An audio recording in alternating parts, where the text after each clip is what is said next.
والنوع الثاني خبر الرسول المؤيد بالمعجزة.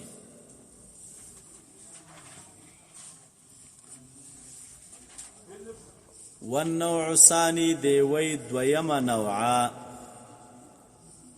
د خبر الصادق. خبر الرسول صلى الله عليه وسلم خبر د رسول صلی الله علیه وسلم دی المؤید ای الثابت چې ثابت دی رسالت د هغه بالمعجزه په معجزه باندې. نوع ثانی خبر د رسول صلی الله علیه وسلم دی چې تایید کړی شوی دی د رسالت د هغه بالمعجزه په چا باندې؟ په معجزه باندې.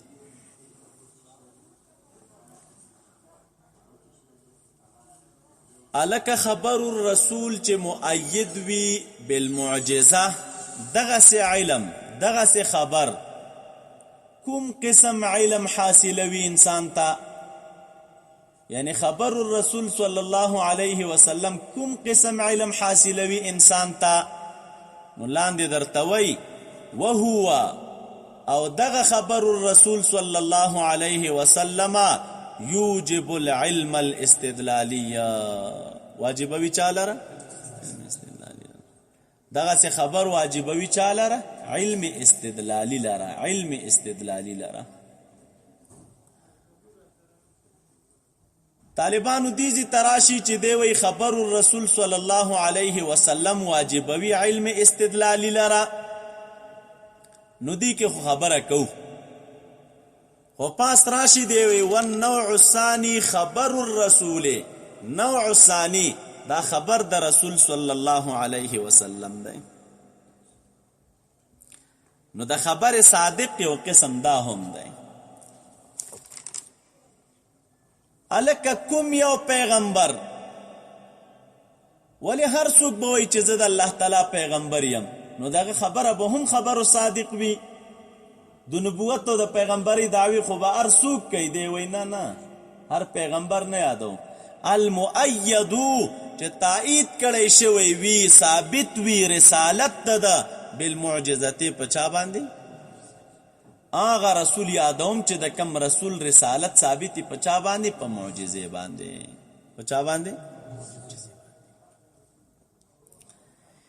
دا المؤیدو طالب صيغه د اسم مفعول ده، د تایید نه او تایید په معنا د ثابت سره. نو معنا دا ده چې ثابت کړي شوی وي دعوه د رسالت ده بالمعجزه په چا باندې؟ په معجزه باندې. د دې معنا څه شي؟ د طالب کله چې پیغمبر دنیا تراشه او د دعوه کی وای چې انا رسول الله، نو انا رسول الله خو قضیه نظری ده، نظری قضیه ده. نو چې کله نظری قضیه ده نو دا استدلال ته ضرورت لري، په دلیل باندې وته دا دعوه ثابتوي، دعوه ده انا رسول الله. نو دا قضیه نظریه ده، نو د دې د پاره دلیل پکار دی. نو دلیل د پاره د اثبات د دغه نظری قضیه هغه معجزه ده. څه چې د طالبه په معجزه سره د پیغمبر څه شي ثابتېږي؟ رسالت ثابتېږي کنه. ګوره کلم چې قوم پیغمبر دنیا تراشي او اعلان وکړي او قوم تحدا وکړي، انکار وکړي، طلب د معجزې وکړي، طلب د دلیل وکړي چې ته ځان ته د الله نبی وای، نو تاسو سره څه دلیل دی په دغه دعوه باندې؟ نو پیغمبر معجزه وړاندې کړي. نو دغه معجزه د پیغمبر دا دلیل وي د پاره د دعوی ده چې کومه دعوه ده کړې ده چې انا رسول الله. په دې باندې خو ان شاء الله پوه شولئ. اوس دی وی والرسول انسان بعثه الله تعالى الى الخلق لتبلیغ الاحکام. دا خبرې مخکې مونږ او تاسو کړي وي چې رسول چاته ویل کیږي او نبی چاته ویل کیږي. د رسول معنا لغوي څه ده او د نبی معنا لغوي څه ده؟ فرق په مابین د رسول او د نبی کې څه شی دی؟ نسبت د نبی او د رسول ترمنځ کم دی. درې قوله پکې و نسبت ته تباین مساوات عموم خصوص من وجه دا مو ټول ویلي وه دا خبره هلته تېره وه دی راغی وایي اوسه چې رسول چاته وایي ګوره معنی اصطلاحي کې معنا لغوي خو رسول د فعول وزن دی او فعول کله بمعنی الفاعل او کله بمعنی المفعول دا هم هلته مخکې وضاحت کړی و دې معنی اصطلاحي کوي نو د دې معنی اصطلاحي نه دا معلومیږي چې په نزد د باندې گویا کې مذهب راجح دا دی چې د رسول او د نبی ترمنځ نسبت د عموم خصوص مطلق دی د رسول او د نبی ترمنځ نسبت ته چا دی نو داسې بشي چې والرسول انسان بعثه الله تعالی الى الخلق رسول هغه انسان دی چې الله تعالی لېږلی دی الى الخلق مخلوق ته لتبلیغ الاحکام د پاره د تبلیغ د احکامو وقد یشترط فيه الكتاب کله پد کی کتاب شرط کولی شي یعنی دا چې کتاب به ورسره وي بخلاف النبی په خلاف د نبی سره چې کتاب ورسره وي او که ورسره دا وضاحت مو کړو که کتاب ورسره خو فیصله به د کتاب مطابق کوي او که کتاب ورسره نه نو بیا به فیصله یا په کشوف باندې کوي یا په منامات صادقو باندې کوي یا به د تیر پیغمبر کتاب ورته پاتې بهر تقدیر دا مسله هلته تېره وه والمعجزة امر خارق للعادة طالب پاس راغلل نوع ثانی خبر د رسول دی خو المؤید بالمعجزة آغا پیغمبر چې تایید د هغه د رسالت کړی شوی وي په چا باندې په معجزې باندې طالب بدلته معجزه راغلی د معجزې وضاحت کو معجزه وایه صیغه د اسم فاعل ده د اعجاز نه ماخوذ ده د چا نه ماخوذ ده او اعجاز لغتا راځي په معنا د عاجزه کولو یو څوک راولګېږي څوک عاجزه کی دې ته اعجاز ویلی کېږي اوس د دغه معنا لغوي په اساس باندې هلکه معجزې ته معجزه ولې وایي وای معجزې ته معجزه ځکه وایي چې دی هم عاجزه کړی دی غیر لره د اتیان نه په مثل د دی دا د پیغمبر په لاس کاره ده د دې پیغمبر نه ما سوا چې نور څوک دی نو هغې لره عاجزه کړی دی د اتیان نه په مثل د دی دوی د هغې په مثل باندې اتیان نشي کوی چې کوم څه د پیغمبر په لاس باندې ښکاره دي خنوس معجزه وایي چاته والمعجزة امر خارق للعادة معجزه چې دی دا یو امر خارقه للعادت دی معجزه څه شی ده امر خارقه للعادت دی هغه امر دی چې عادت لرشلوي قصد به اظهار ما صدى اظهار صدق من ادعى انه رسول الله قصد کولی شي په دې سره اظهار د صدق د هغه چا چې هغه دعوه کوي د دې خبرې چې انه رسول الله چې دا د الله تعالی رسول دی او د الله تعالی استازی دی قصد کولی شي په دې سره اظهار د صدق د هغې چا چې چا دعوه کړې وي چې انه رسول الله نو چې چا دعوه د رسالت کړې وي او دا معجزه د په لاس باندې ښکاره شي نو مقصود په ده کې د تایید دی د صدق اظهار دی د رښتینولۍ اظهار دی چې خدای تعالی د رښتینولۍ اظهار کوي خو تاسو بیا طالب ویلي دي چې په هر تعریف کې جنس او فصل وي نو دا تعریف د معجزه کې د نبی او د رسول په منځ کې جنس او فصل دا مو مخکې ویلي وو تفصیلا اوس دلته معجزې ته راشئ نو دا هم طالب تعریف غواړي دلته جنس او فصل پکار دی نو تعبیر کو والمعجزة امر خارق للعادة دا امرون چې ویل نو دا جنس دی خارق للعادة چې ویل دا فصل دی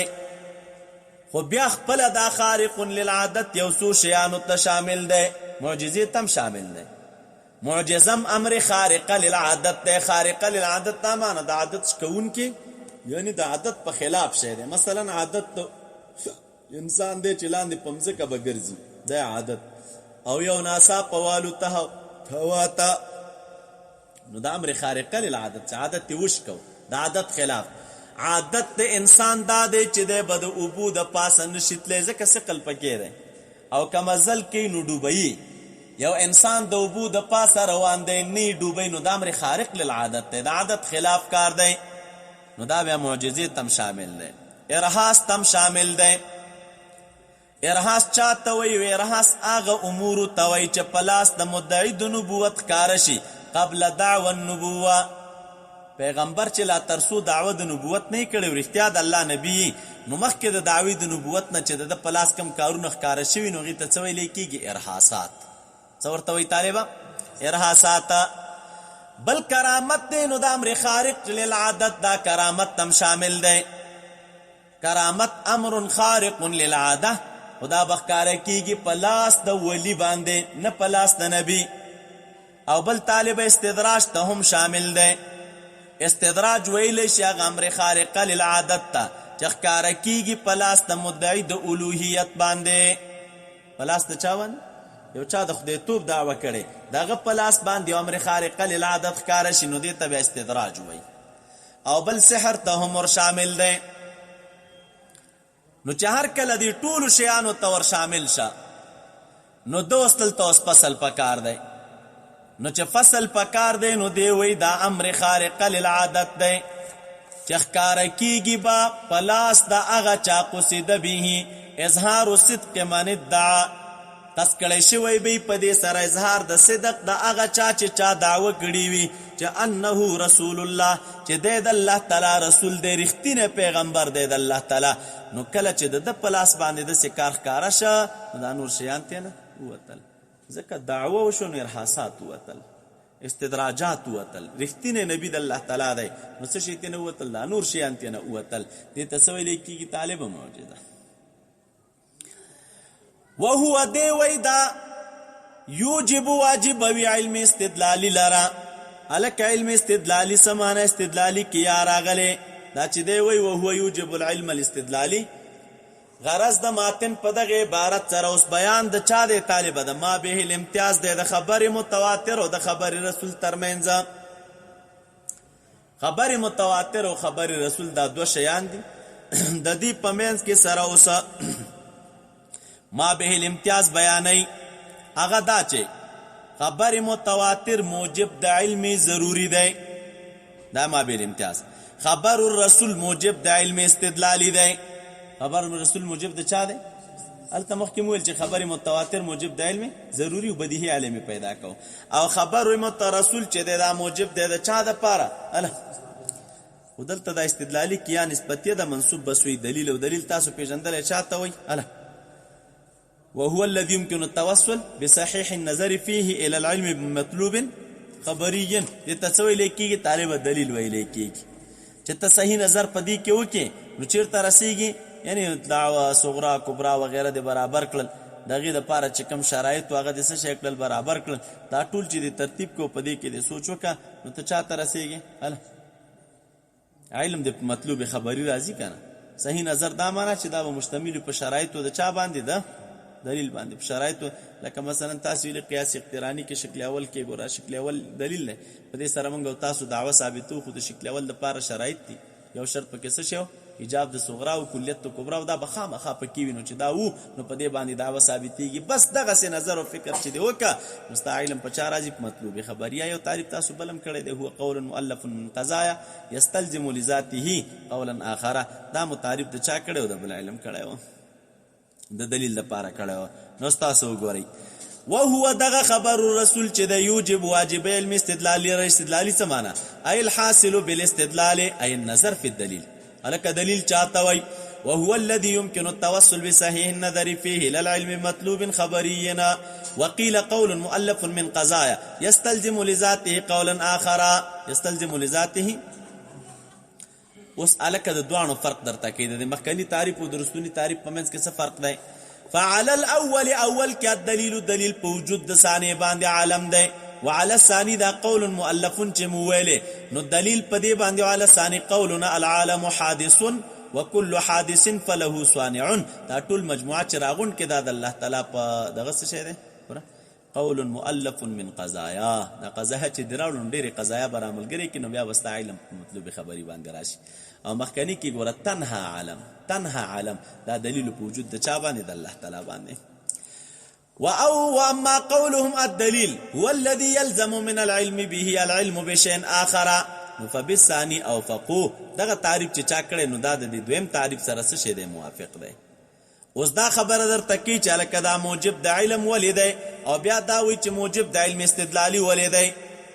واما كونه موجبا للعلم، هر چې دا خبره چې دا خبر رسول موجب د علم دی وجداد فللقطع د وجد قطعیت نو د یقین بان من اظهر الله تعالی هغه چې الله تعالی ښکاره کی معجزه علی یده تصدیقا له فی دعوى الرساله نو کان صادقا دی بصادق فی ما تابه من الاحکام فيما تابه من الاحکام.